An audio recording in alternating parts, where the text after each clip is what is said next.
তুমি শ্যাম্পু করেছো? হ্যাঁ, কেন? আরে বৃহস্পতিবারে আমাদের বাড়িতে শ্যাম্পু করার নিয়ম নেই। বাবা, এটা কেমন নিয়ম?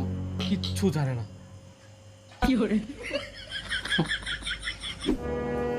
কি করছো তুমি এসব? তুমি জানো না আমাদের বাড়িতে মঙ্গলবারে নতুন চাদর পাতে না? একটা লিস্ট বানিয়ে দে ভাই। কি ব্যাপার, এখন ঝাড় দিচ্ছ কেন? কেন?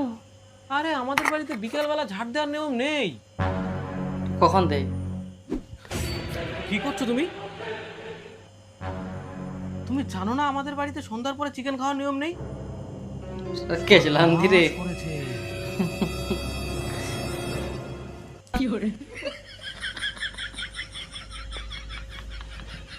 নিজে খাবে মনে হয়।